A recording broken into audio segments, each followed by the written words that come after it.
That, to me, in a huge sense, was like God, and I always have this vision of God with a big cast iron skillet. I don't know, does anybody's parents still cook with a cast iron skillet? My mom did. Huge, big, black cast iron skillet, and just whapping me on the head. Would you wake up? Wake up. So I started going back to church. I didn't want that life anymore. I realized, what am I doing?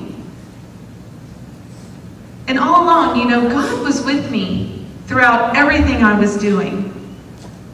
He might have been sitting back crying for me as I was making those bad mistakes, bad decisions. I don't know. But I know that He was with me, because in that deepest, darkest moment, in that moment where I would think, there is no way that God could love me now, because I am covered in sin. He's the one that stepped in and said, are you going to come back to me or what? There was nothing that I could have done that He wouldn't accept at any time in my life. I started coming back to Him. I did believe that He had the answers, but I never wanted to let go of the control. I felt like if I let go of the control, I would fall back to where I was before. I never could fully accept that I was truly made in His image. I could never fully accept that God really wanted to love me. Really?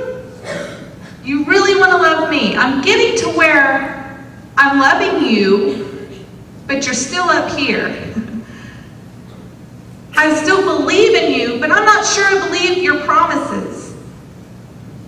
There's a catechism verse that I want to read that I wish that somebody would have broken down for me back in the day.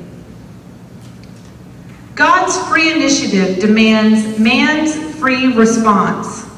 For God has created man in His image by conferring on him, along with freedom, the power to know Him and love Him. The soul only enters freely into the communion of love.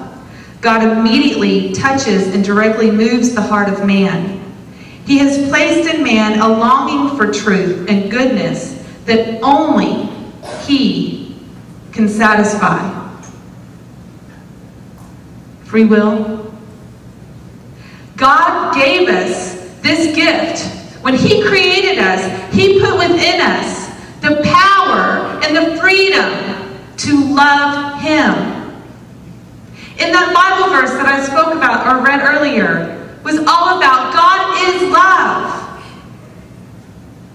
You are love because God is love, and we are to love one another, but we are to love ourselves, and we can never, ever love our neighbor or our enemy unless you can learn to love yourself, and you can't love yourself unless you truly accept the love of God.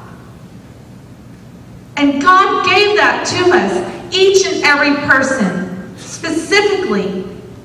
He gave each of us the power and the freedom inside to love Him. But we have to make that choice. God wants us to say, God, I love you. I'm opening myself to you, and I love you. And the minute you say that, He comes in and says, all right, then you've got me, and I will never let you go. Never. But you have to say it. Now, I'm not being a Protestant person saying that you have to be saved. I'm not saying that. I'm saying that you have to acknowledge the choices that you are making every day. Every day. So when I was in